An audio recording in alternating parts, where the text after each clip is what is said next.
नमस्कार, आपण बघत आहात भिवापूर टाइम्स, सर्वसामान्यांचा साथीदार।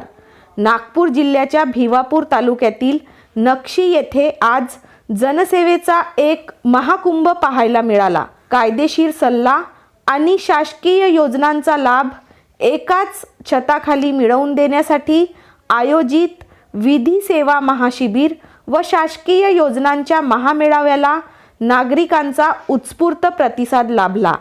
ग्रामीण बांधवांनी या संधीचा फायदा घेतला। पाहूया या कार्यक्रमाचा विशेष रिपोर्ट। नक्षी येथे आज सकाळपासूनच कमालीचा उत्साह पाहायला मिळत होता। उच्च न्यायालय, विधी सेवा उपसमिती नागपूर, जिल्हा विधी सेवा प्राधिकरण आणि जिल्हा प्रशासन यांच्या संयुक्त विद्यमाने या भव्य शिबिराचे आयोजन करण्यात आले। या सोहळ्याचे उद्घाटन न्यायमूर्ती अनिल किलोर यांच्या हस्ते पार पडले। या प्रसंगी न्यायमूर्ती प्रफुल्ल खुबाडकर यांची प्रमुख उपस्थिती होती।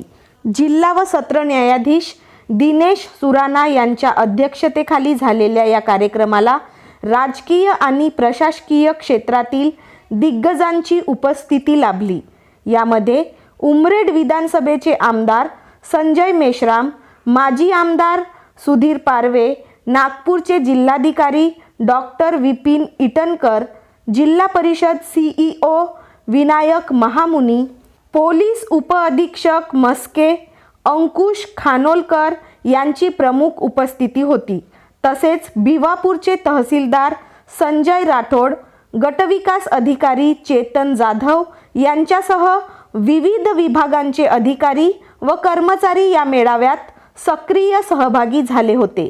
नक्षीचे सरपंच अनिकेत वराडे आणि समस्त ग्रामवासियांनी या कार्यक्रमाचे चोख नियोजन केले होते। भिवापूरचे ठाणेदार जयप्रकाश निर्मल यांनी भिवापूर ते नक्षी या मार्गावर पोलीस आणि होमगार्डचा कडक बंदोबस्त लावून कार्यक्रम शांततेत पार पाडण्यासाठी महत्त्वाची भूमिका बजावली।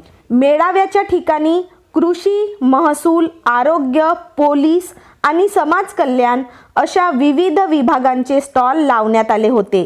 ग्रामीण भागातील नागरिकांसाठी विशेष आरोग्य तपासणी शिबिर घेण्यात आले, जिथे तज्ञ डॉक्टरांनी शेकडो रुग्णांची तपासणी करून मोफत औषधोपचार केले।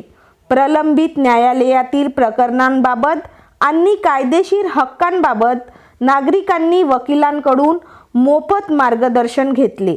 पिवळे केशरी रेशन कार्ड, संजय गांधी निराधार योजना आणि आयुष्यमान भारत कार्ड यासारख्या योजनांसाठी जागीच नोंदणी करून माहिती देण्यात आली।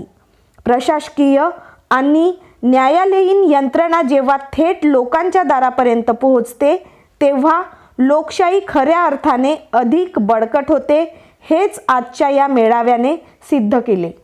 तालुक्यातील महत्त्वाच्या माहितीसाठी आजच आपल्या चॅनलला सबस्क्राइब करा। धन्यवाद।